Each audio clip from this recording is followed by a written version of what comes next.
आज हम श्रीमद् भागवत के 7वें स्कंद में प्रवेश करने जा रहे हैं।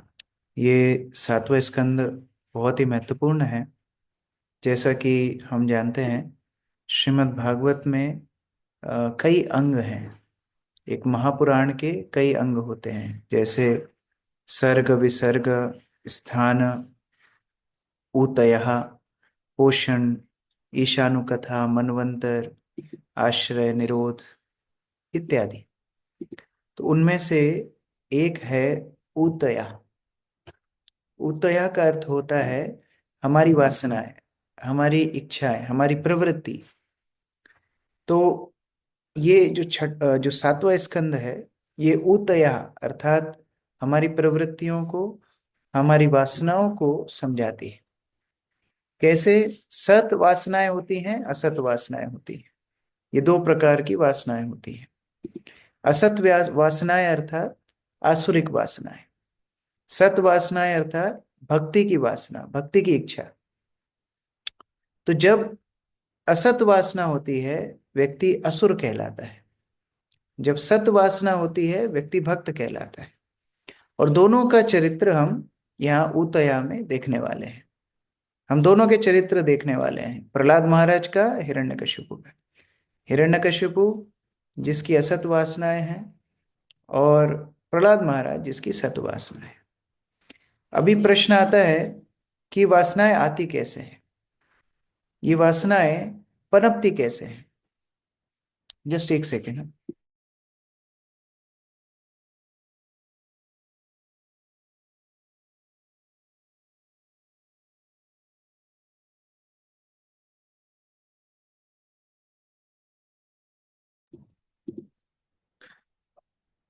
तो जब ये वासनाओं की चर्चा होती है, तो फिर विषय आता है कि वासनाएं पनपती कैसे हैं। क्या कारण होता है कि असत वासनाएं किसी के अंदर आती हैं, और क्या कारण होता है कि सत वासनाएं किसी के अंदर आती हैं। कई बार लोग बोलते हैं कि ये तो बहुत भक्ति भाव रखते हैं। कई लोग बोलते हैं कि नहीं नहीं, इनके अंदर तो बिल्कुल भक्ति भाव नहीं है, ये तो बिल्कुल भगवान का नाम सुन के ही चिढ़ जाते हैं। कुछ लोगों का जप करने में बहुत मन लगता है, कुछ लोगों का जप करने में मन नहीं लगता है। कुछ लोगों का भागवत पढ़ने में बहुत मन लगता है, किसी का नहीं लगता है। किसी को वैष्णवों की सेवा करने में बड़ा उत्साह होता है, किसी को नहीं होता है। तो ये सत और असत वासनाएं आती कैसे हैं? ये सत वासना आती है भक्तों की कृपा से, भक्त अनुग्रह से। भक्त अगर कृपा करेंगे तो किसी भी परिस्थिति में भक्ति करने की इच्छा होगी, किसी भी परिस्थिति में भक्ति करने की रुचि बढ़ेगी, अगर भक्तों की कृपा होगी तो। और असत वासनाएं कैसे आती हैं? महत कोपात। अगर भक्तों को हम रुष्ट कर देंगे, भक्तों को हम लोग किसी भी प्रकार से आ, सेवा नहीं, सेवा का विपरीत अगर हम चर्चा करें कि अगर इफ यू डिस्प्लीज देम, अगर हम किसी प्रकार से दुखी करेंगे, किसी प्रकार से कष्ट देंगे, अपराध करेंगे, निंदा करेंगे, तो वो असत तृष्णा हमारे हृदय में जागृत करेगा। और इसीलिए जो वैष्णव निंदा करते हैं उनको क्या होता है?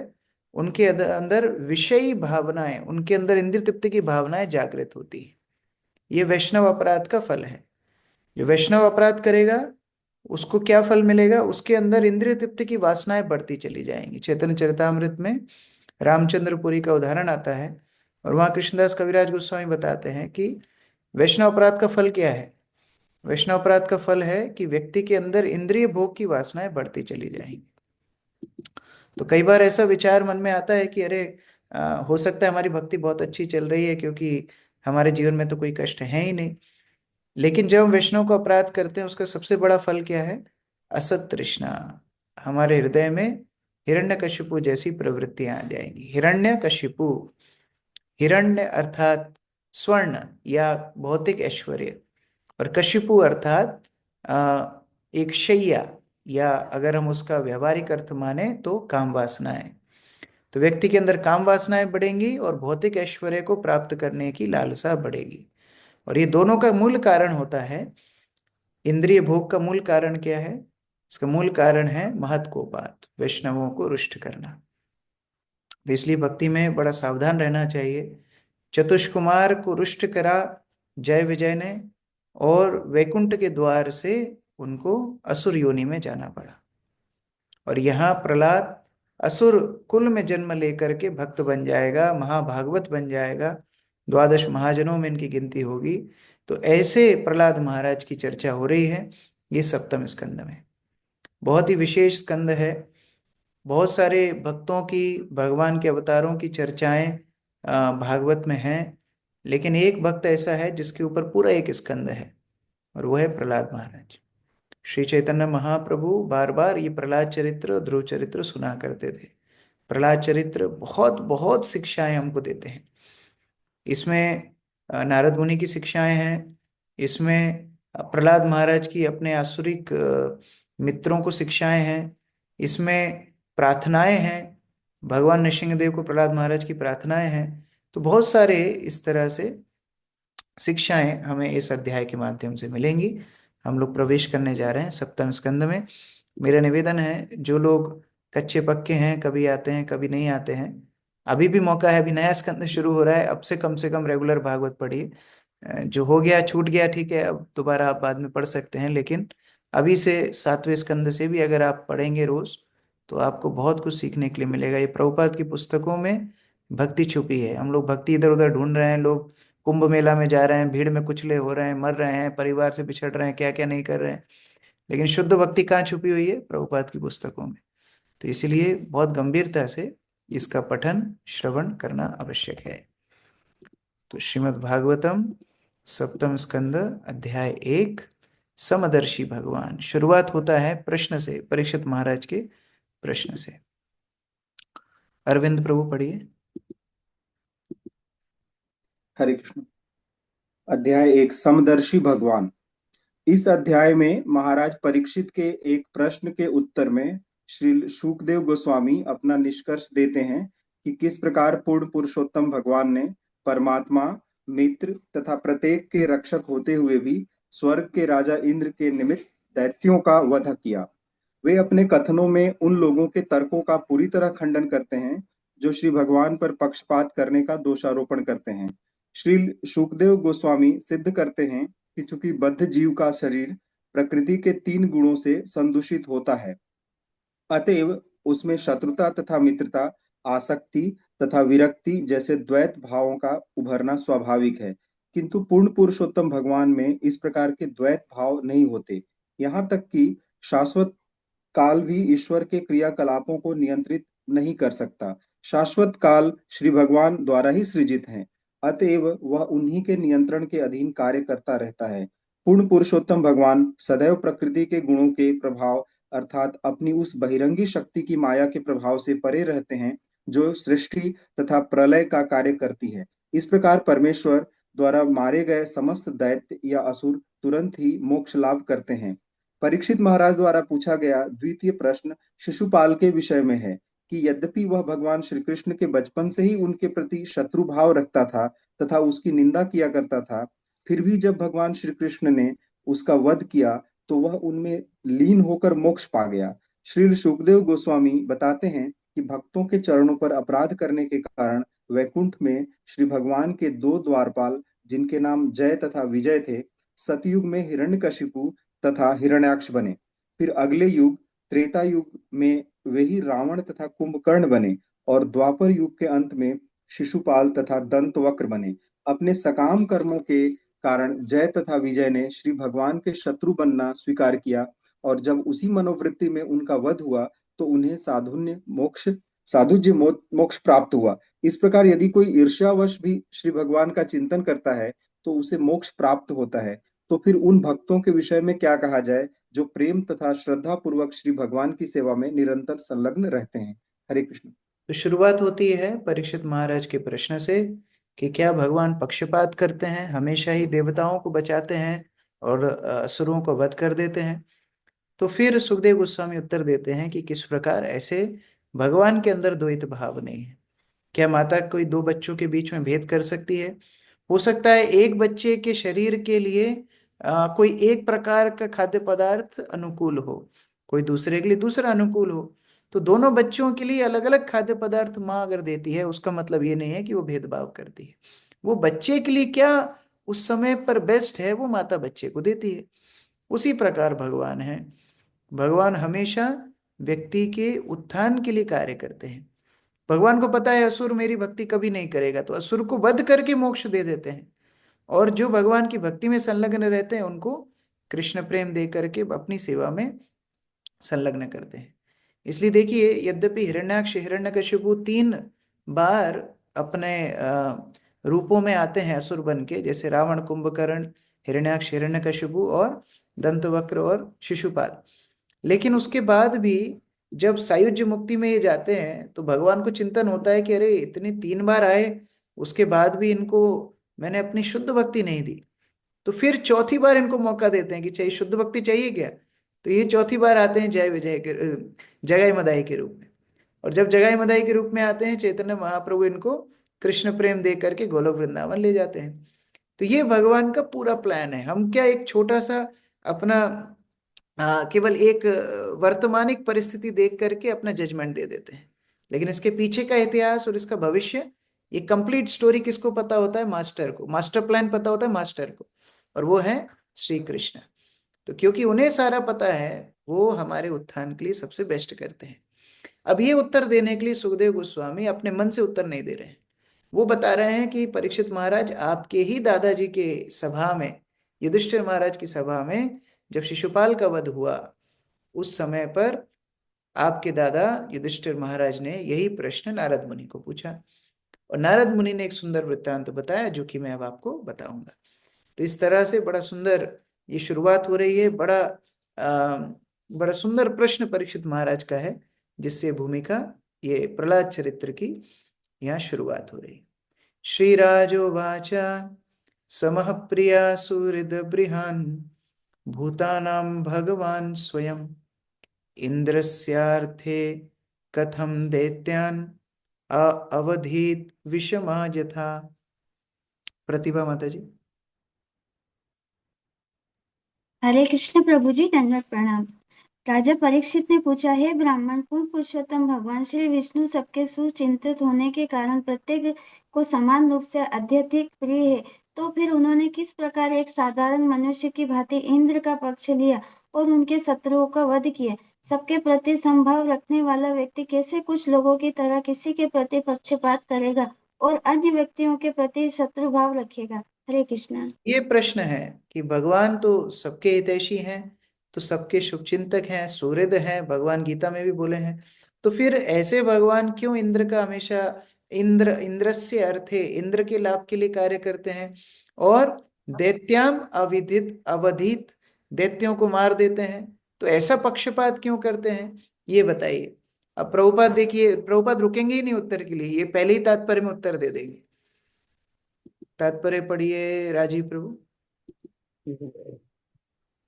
भगवत गीता 9.29 में भगवान कहते हैं, समोहम सर्वभूतेषु न मे दोष्यो अस्ति न प्रियः। मैं सबों पर संभाव रखता हूँ, न कोई मुझे प्रिय है, न कोई मेरा शत्रु है। किंतु पिछले स्कंद में देखा गया है कि भगवान ने इंद्र के लिए असुरों का वध करके उसका पक्षपात किया।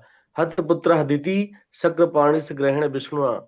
अतएव भगवान स्पष्टता इंद्र के पक्षधर थे, यद्यपि वह सबों के हृदय में स्थित परमात्मा है। जिस तरह सबों को आत्मा अत्यंत प्रिय है, उसी प्रकार सबों को परमात्मा भी प्रिय है। अतएव परमात्मा से कोई त्रुटि नहीं हो सकती। रूप तथा स्थिति का विचार किए बिना भगवान सभी जीवों के प्रति सदैव दयालु रहते हैं। फिर भी उन्होंने एक सामान्य मित्र की भांति इंद्र का पक्ष समर्थन किया। यही परीक्षित महाराज की जिज्ञासा का विषय था। कृष्ण भक्त के रूप में वे यह भली भांति जानते थे कि कृष्ण किसी का पक्षपात नहीं करते, किंतु जब उन्हें देखा कि कृष्ण ने दैत्यों के साथ शत्रु की भांति आचरण किया तो उन्हें कुछ संदेह होने लगा। अतएव उन्होंने स्पष्ट उत्तर जानने के लिए सुखदेव गोस्वामी से यह प्रश्न पूछा। अगर किसी को भक्ति भक्त का ज्ञान ही ना हो, थोड़ा सा भी आइडिया ही ना हो, तो उसके अंदर ये प्रश्न भी नहीं आएगा। क्योंकि फिर तो उसके लिए भगवान एक यमराज के जैसे हैं। लोग सामान्यतः बोलते हैं ना, बुरा करोगे तो बुरा मिलेगा, अच्छा करोगे तो अच्छा मिलेगा। लेकिन अगर यही गणित भगवान के ऊपर लागू होता है, तो भगवान में और यमराज में अंतर क्या होता है? जो बुरा करे उसका भी उत्थान करें, वो परम दयालु भगवान है। जो पूतना का उदाहरण हम पढ़ते हैं कि जो स्तन में विष लगा करके गई उसको भी मातृ का स्थान दिया, तो यही तो भगवान की दयालुता है। तो ऐसे भगवान पक्षपात करते हुए दिख रहे हैं, तो परीक्षित महाराज को ये बात हजम नहीं हो रही। वो भगवान जिनने गर्भ में परीक्षित की रक्षा की, परीक्षित महाराज विचार कर रहे हो कि गर्भ में तो मैं तो कोई भक्ति कर ही नहीं रहा था, फिर मेरी रक्षा क्यों की? तो इसका मतलब गुण के विचार से तो भगवान रक्षा नहीं करते हैं, तो फिर ऐसे भगवान पक्षपात कैसे कर सकते हैं?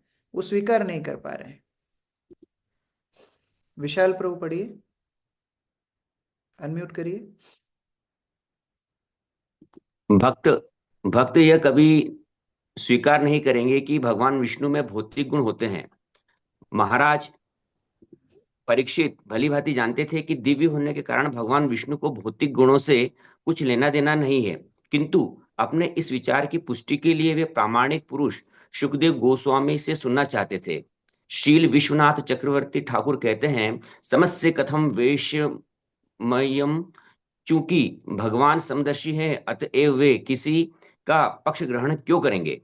प्रियस्य कथम असुरेषु प्रीति भावः, परमात्मा होने के कारण भगवान प्रत्येक को अत्यंत प्रिय है, तो फिर भगवान असुरों के प्रति निष्ठुरता क्यों बरतने लगे।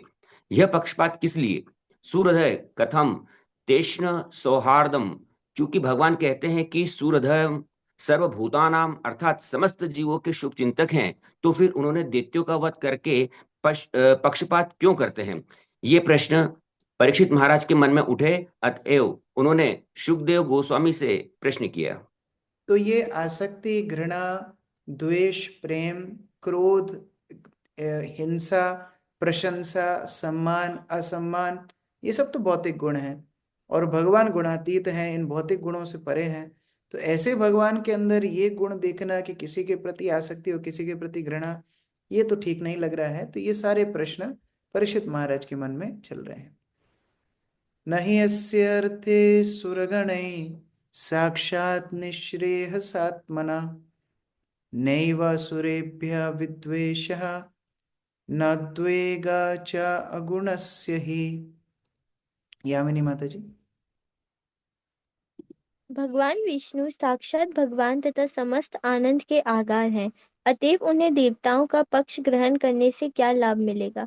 इस प्रकार उनका कौन सा स्वार्थ सधेगा। जब भगवान दिव्य हैं तो फिर उन्हें असुरों से भय कैसा और उनसे ईर्ष्या कैसी। अच्छा, कोई व्यक्ति किसी की चापलूसी कब करता है? जब करता है जब उसे कुछ चीज चाहिए हो।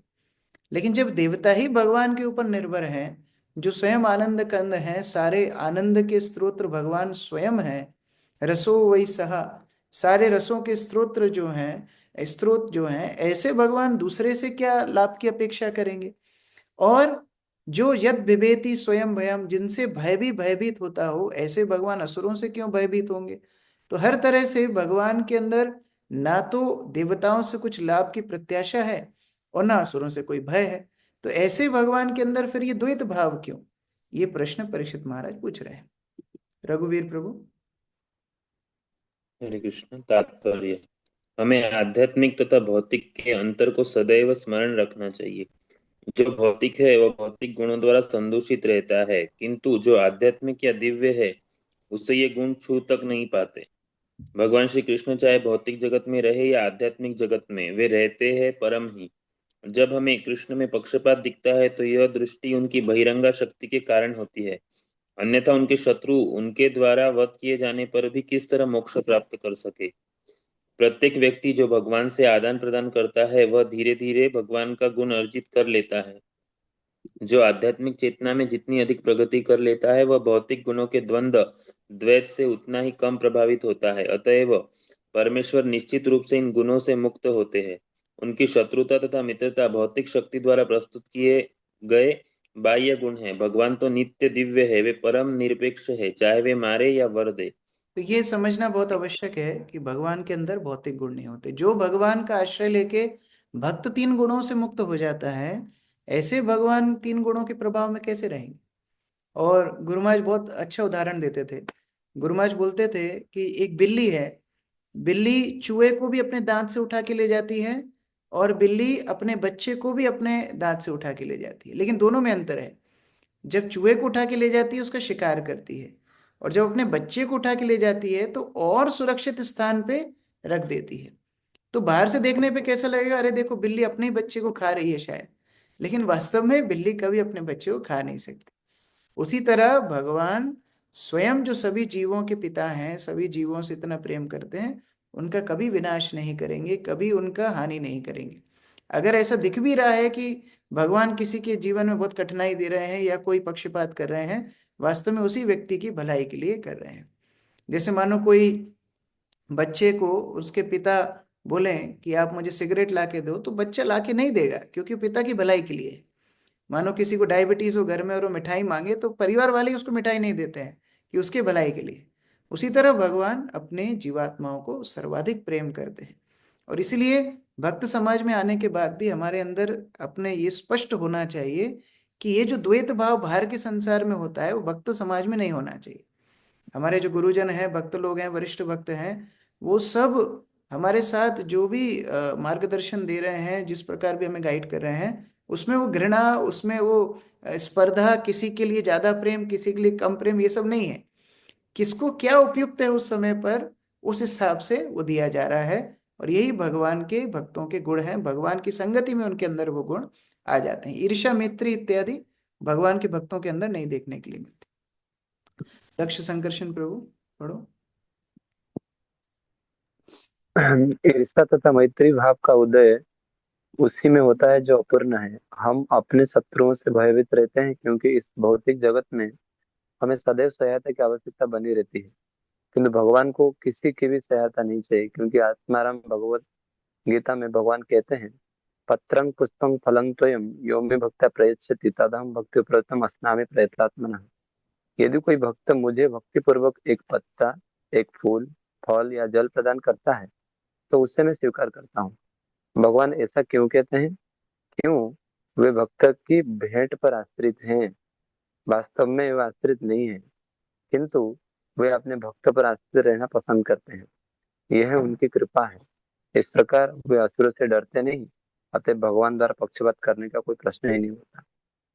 इसीलिए हमको हमेशा ये समझना होगा कि वास्तव में भगवान हमारी किसी भी वस्तु के ऊपर निर्भर नहीं करते। नहीं तो वो क्यों पत्रम पुष्पम फलम तोयम बोलते। अब कोई व्यक्ति अगर बोलता है कि मुझे बहुत डोनेशन चढ़ाओ, मुझे ये करो वो करो, तो समझ में आता है। भगवान बोल रहे हैं पत्रम पुष्पम फलम तोयम, इसकी आवश्यकता क्या है? क्योंकि वास्तव में भगवान हमारा प्रेम चाहते हैं। हम भगवान को दे भी क्या पाएंगे? प्रभुपाद बहुत सुंदर रूप से समझाते हैं। एक मैं छोटी सी क्लिप शेयर कर रहा हूँ, आप लोगों ने पहले सुनी होगी, लेकिन इसमें प्रभुपाद बहुत अच्छे से समझाते हैं। Krishna, just like Madan Mohan, he was talking with Sanatana Goswami. Madan Mohan, Sanatana Goswami at that time had no temple. He was hanging his deity on the tree. So Madan Mohan was talking with him, Sanatana, you are bringing all these dry chapatis and it is stale. And you don't give me even little salt, how can I eat?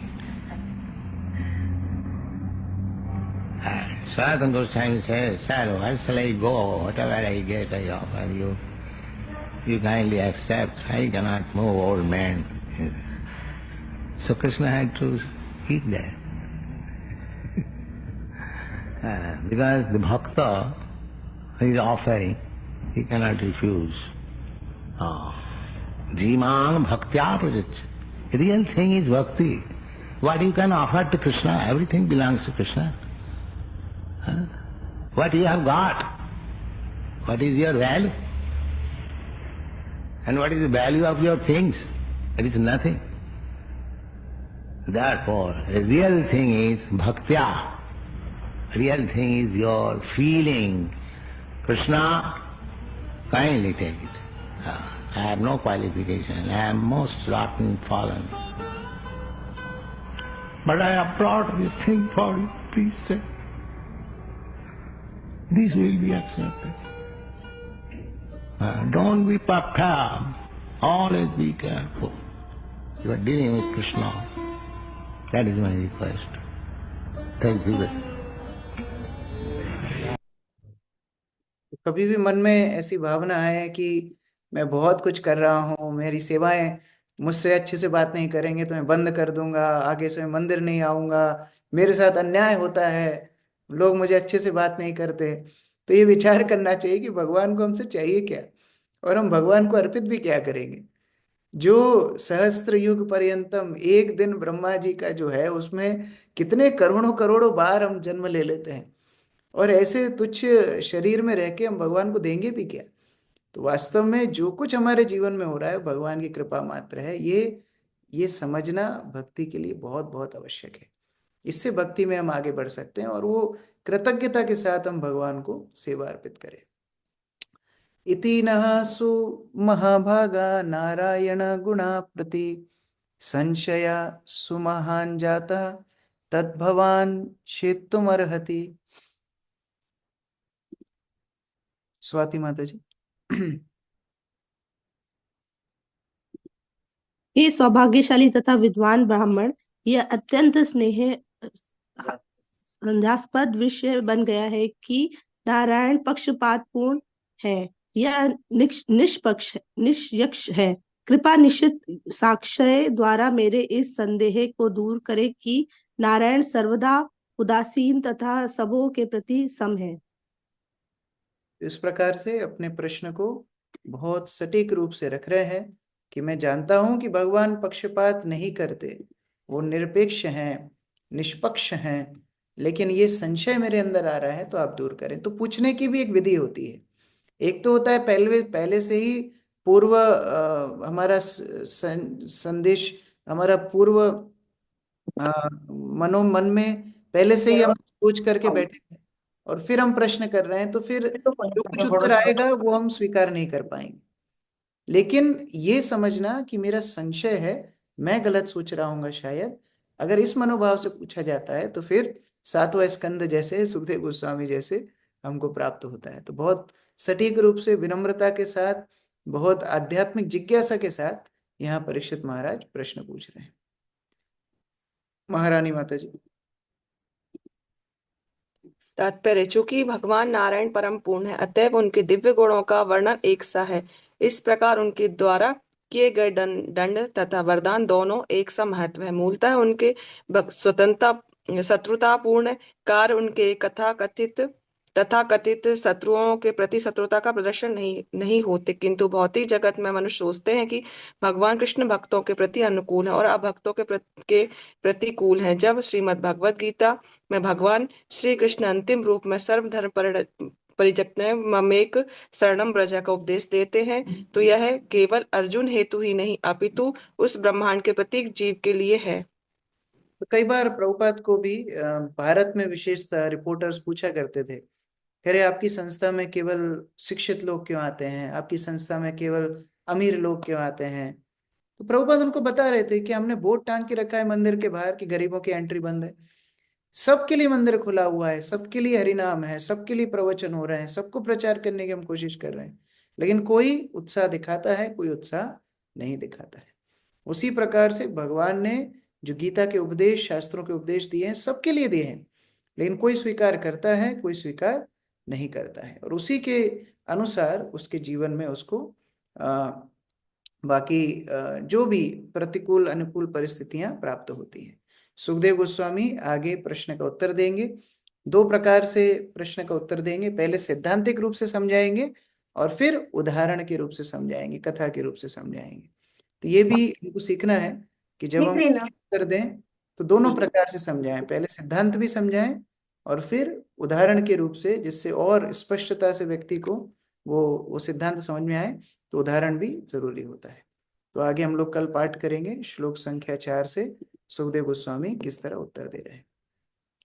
हरे कृष्ण। ग्रंथराज श्रीमद् भागवतम की जय, श्री प्रभुपाद की जय। किसी का कोई प्रश्न है? हंसराज प्रभु। हरे कृष्णा प्रभु जी, दंडवत प्रणाम। प्रभु जी, वास्तविकता भक्ति को लोग मतलब मैं भी नहीं समझता था वास्तव में भक्ति क्या होती है। मतलब ये तो इस्कॉन के संपर्क में आने से ही मुझे मालूम पड़ा वास्तव में भक्ति क्या होती है। तो लोगों को सर प्रभु जी हम जैसे बताते हैं कि माला करो माला करो, तो लोगों को ये लगता है सिर्फ अगरबत्ती लगाओ बस, इतनी सी भक्ति बस। तो उनको हम कैसे प्रेरित कर सकते हैं प्रभु जी? धीरे धीरे प्रेरणा देना है। जैसे कि मैं शुरुआत में बता रहा था, सद्भावनाएं कैसे आती हैं? भक्तों की कृपा से, भक्तों की संगति से। तो जितना ज्यादा लोगों को भक्तों की संगति मिलेगी, उतना ज्यादा ही भक्ति के लिए वो प्रेरणा करेंगे। और इसलिए भक्त लोग प्रचार करते हैं। हमको घरों से बाहर निकलना होगा, थोड़ा अपने आस पड़ोस में जाकर के प्रचार करना होगा, थोड़ा लोगों को अपना संग देना होगा। और ये हमारा संग नहीं है, ये प्रभुपाद का संग है।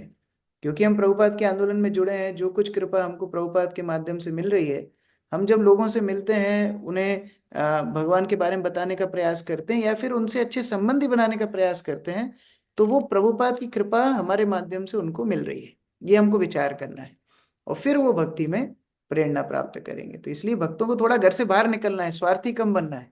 घर में बैठे रहेंगे तो कभी ये लोगों को कृष्ण भक्ति नहीं मिलेगी। तो इसलिए हर व्यक्ति को प्रयास करना है, हफ्ते में 1 दिन, 2 दिन, 3 दिन थोड़ा बाहर निकलिए। जितना आसपास के लोग हैं, परिवार के लोग हैं, रिश्तेदार हैं, संबंधी हैं, दोस्त हैं, या अनजान लोग भी हैं, कम से कम हम प्रयास करें, प्रभुपाद की पुस्तक दें। पुस्तक नहीं है तो कम से कम संकीर्तन करें।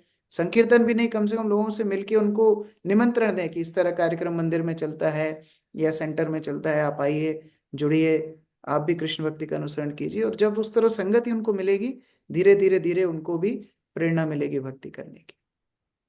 प्रभु जी, एक जब भगवत गीता का डिस्ट्रीब्यूशन का मुझे टास्क दिया गया था, तो उस वक्त मेरे दिमाग में ये था कि यार मैं कैसे प्रचार करूंगा, और भगवान जाने कैसे हो गई मेरे से कोई नहीं समझ में आता है। परंतु अब जब वो प्रचार नहीं हो रहा, मतलब मैं अभी टाइम नहीं मिल पा रहा है, तो अब मुझे वो, मतलब मेरे को आश्चर्य होता है मैंने कैसे लोगों को कन्विंस करा, मतलब तो प्रभुपाद जी की कृपा से ही हुआ एकदम। हाँ, वो ये अनुभव सबको होगा। जो भी प्रचार में मदद करेंगे उनको ये अनुभव होगा कि किस प्रकार वास्तव में हमारे करने से नहीं हो रहा है, ये भगवान की दया से है। हम हमारे हृदय में बैठे भगवान प्रेरणा देते हैं कि ये बोलो, और उस व्यक्ति के हृदय में बैठे परमात्मा उसको प्रेरणा देते हैं कि ये सुनो, तब जाके प्रचार होता है। तो अभी प्रयास करना है, और फिर भगवान वो आयोजन आगे करेंगे। मतलब अभी प्रभु जी ऐसा होता है कि मैं अगर भगवत गीता लेके बैठता हूँ तो मेरे को ये समझ में आता है यार मैं क्या समझ रहा हूँ, मेरे को समझ में नहीं आ रहा है। पर मैंने फिर वो देखता हूँ मैंने प्रचार कैसे कर दिया प्रभु जी, यार इतनी किताबें कैसे कि डिस्ट्रीब्यूट कर दी, मेरे ही समझ में नहीं आता प्रभु जी। इसलिए गीता जयंती पे प्रचार खत्म नहीं होना चाहिए, पूरे साल चलना चाहिए। ऐसा नहीं गीता अरे जयंती हो गई बस खत्म, अभी हम लोग अपने जीवन में व्यस्त हो जाएंगे, अब अगले साल आएंगे। जैसे लोग गणपति उत्सव बनाते हैं ना, विसर्जन जी करते हैं, फिर बोलते हैं पप्पा अगले साल आना। ऐसा हमारी भक्ति नहीं है, ये प्रतिदिन चलना चाहिए। जी। हरे कृष्ण प्रभु जी, धन्यवाद, प्रणाम। विनोद प्रभु। हरे कृष्ण प्रभु जी, दंडवत प्रणाम। प्रभु जी, भागवत और गीता में बार बार 3 शब्दों का ज्यादा उल्लेख आता है। नंबर 1 उपदेश, दूसरे सिद्धांत, और तीसरी प्रार्थना है। तो इन तीनों में क्या डिफरेंस है? देखिए, सिद्धांत मतलब होता है शास्त्र के उपदेश, उपदेश ही सिद्धांत है। जैसे ब्रह्मा जी को भगवान ने उपदेश दिए, वो शास्त्र बने, वेद बने। तो जो उपदेश भगवान जीव को पहुंचाने चाहते हैं वो सिद्धांत है। और प्रार्थनाएं क्या होती हैं? प्रार्थनाएं मतलब अब भक्त का भाव भगवान के लिए क्या है। देखो, जैसे आप मुझसे बात कर रहे हो तो आपने कुछ बोला, फिर मैंने कुछ बोला, तो भगवान के उपदेश सिद्धांत है, और उसके बाद भक्त की भावनाएं प्रार्थनाएं हैं। जो भक्त सुन करके, भगवान की भक्ति करके, अनुभव करके भगवान को जो अपने हृदय का भाव अर्पित करता है, वो प्रार्थना है। हमारे लिए वो प्रार्थनाएं भी सिद्धांत हैं, क्योंकि वो भक्तों से हम सीखते हैं कि एक भक्त की चेतना कैसी होनी चाहिए। तो भगवान के उपदेश, भक्त की प्रार्थनाएं, और इनका सम्मिलित रूप शास्त्र है, जो हम सिद्धांत रूप से स्वीकार करते हैं। ठीक है, थैंक यू सर। ओके, शोभा माता जी। हरे कृष्णा प्रभु जी। प्रभु जी, मेरा प्रश्न ये है कि तीनों युगों में मतलब भगवान जी असुर को भी दिखते थे और भक्तों को भी दिखते थे। तो असुरों को मार के उन्हें मुक्ति मिल जाती थी असुरों को, और कलयुग में तो भगवान हमें तो नहीं दिखते, भक्तों को दिखते होंगे जो शुद्ध भक्त होते हाँ, होंगे। तो अभी भगवान अवसर दे रहा है, ऐसा नहीं युगों, बाकी युगों में भी हमेशा दिखते थे। जब भगवान के अवतार का समय होता था तब दिखते थे। तो कलयुग में भी कल की अवतार आएगा, तब तक के लिए भगवान हमें अवसर दे रहे हैं कि भक्ति कर लो, अभी भी समय भक्ति कर लो, अभी भी समय भक्ति कर लो। और जितने बच जाएंगे वो फिर कल के अवतार आकर के उनका संहार करेंगे, उनको मुक्त तब करेंगे। तो उस तरह से हर युग में भगवान जीव के लिए आयोजन करते हैं। श्याम गोविंद प्रभु जी। प्रणाम प्रभु जी। ये पहले नंबर श्लोक में जो उच्चारण है वो उसमें समझने में मैं मिस्टेक कर रहा हूँ कि ये गलत है, मतलब ये जो हिंदी अनुवाद गलत हुआ है। इसमें जो लिखा है कि तो फिर उन्होंने किस तरह इंद्र का पक्षपात किया और उसके शत्रुओं को मारा, और ऐसा ही इसमें तात्पर्य में भी है। हाँ, पक्षपात किया मतलब उसका पक्ष लिया। कई बार हम लोग जब हिंदी में चर्चा करते हैं इनके साथ पक्षपात हो गया तो हम नेगेटिव सेंस में करते हैं कि यार इनके साथ बुरा हो गया, लेकिन यहाँ सकारात्मक रूप में उसका इस्तेमाल हो रहा है कि इंद्र का पक्ष लिया और शत्रुओं का वध कर दिया, का वध कर, तो उस संदर्भ में बोला जा रहा है। Thank you Prabhu ji. हरे कृष्ण। बसंत प्रभु। हरे कृष्णा प्रभु जी, धन्यवाद प्रणाम प्रभु जी। आज की क्लास से एक तो दो चीजें हमें एक तो कि जो जगाए मधाए के बारे में अभी जब आपने बताया तो मैं सोच रहा था जो इस्कॉन से जुड़े नहीं होंगे, जो चैतन्य महाप्रभु को नहीं भगवान के रूप में भी स्वीकार नहीं कर रहे हैं या भक्त के रूप में, तो या जो जानते भी नहीं चैतन्य महाप्रभु को, तो वो लोगों के लिए तो यही होगा कि भगवान ने बस उनको सायुज मुक्ति दिए और वो चले गए।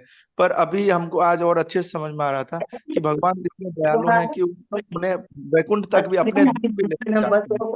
तो एक तो ये चीज सोच रहा था कि कई लगभग बहुत कम लोगों को ये पता है। और दूसरा चीज प्रभु जी जो आज आप बता रहे थे कि जब हम नए नए इस्कॉन से जुड़े थे तो मैंने 200 रुपए का डोनेशन पर मंथ शुरू किया था। तो मैं सोच रहा था उस टाइम कि इस इस्कॉन में या कहीं भी जितने भी संस्था, इससे पहले भी कई संस्था, तो थोड़ा ये मन में आता था कि हमारे पास पैसे हैं तो थोड़ा पैसे का, फिर बाद में मुझे रियलाइज वो लोग 1-1 लाख रुपए डोनेशन दे रहे हैं, ये दे रहे हैं, तो हम तो कुछ भी, वहां जाके मेरा अहंकार टूटा। फिर मैंने सोचने लगा कि सच में आज जो आप बता रहे थे ये कई बार हम प्रभुपाद के बुक में भी पढ़ रहे थे कि रियली हम भगवान को दे ही क्या सकते हैं। तो प्रभु जी रियली ये दोनों पॉइंट्स हमको बहुत ही अंदर सारे पॉइंट्स। अभी मैं जी, हरे उज्जैन में जब था परसों तो बात कर रहा था, वो भक्त बता रहे थे कि उनकी कुछ पैतृक संपत्ति है, वो उसको बेच रहे हैं और अपनी विल में लिख के जा रहे हैं कि वो पैतृक संपत्ति राधा मदन मोहन के लिए सेवा में रहेगी, और जीवित रहते हुए भी अगर वो बिक जाएगी तो उसका धन मदन मोहन को देंगे। तो मैं पूछ रहा था कि प्रभु जी, माता जी, आप लोग इतना बड़ा डोनेशन क्यों कर रहे हो? तो वो पता है क्या बोलते हैं? वो बोलते हैं, प्रभु जी आज हमारे बच्चे हैं, क्या हम बच्चों के लिए नहीं सोचते हैं कि हमारे जाने के बाद बच्चों का क्या होगा? उसी तरह हमारे गुरु का मंदिर है, हमारे गुरु के मंदिर के लिए हमको नहीं सोचना चाहिए कि हम हमारे जाने के बाद हमारे गुरु के मंदिर में सेवा चलती रहे, इसलिए मैं दे के जा रही हूँ, मैं नहीं तो क्या सेवा करूंगी। तो ये भाव हमारे अंदर होना चाहिए, ये नहीं कि हाँ देखो मैं कितनी मदद कर रहा हूँ, मैं कितना बड़ा भक्त हूँ। ये भाव होना चाहिए कि कृष्ण ने मुझे अवसर दिया उनकी सेवा करने के लिए, चाहे डोनेशन हो, चाहे शारीरिक सेवा हो, चाहे प्रचार हो, कुछ भी हो, सारी वस्तुओं में भावना जरूरी है। जी, थैंक यू सो मच प्रभु जी। हरे कृष्ण। बहुत बहुत धन्यवाद। अभी मैं अराबड़े में हूँ, श्री श्रीमद लोकनाथ स्वामी महाराज का जन्म स्थान है। बहुत सुंदर मंदिर है, 7-8 एकड़ में बना हुआ, बहुत सात्विक वातावरण, और महाराज के यहाँ पर बहुत सारे शिष्य हैं। तो अभी मंदिर में कार्यक्रम है, मैं वहाँ जा रहा हूँ, बाकी प्रश्न कर लेंगे। हरे कृष्ण। कल मैं पंढरपुर जा रहा हूँ आप लोगों के बिहाफ पर पंडरीनाथ को प्रार्थना करने के लिए। हरे कृष्ण। प्रभुपाद की हरे बोल। Thank you Prabhu ji. हरे कृष्ण।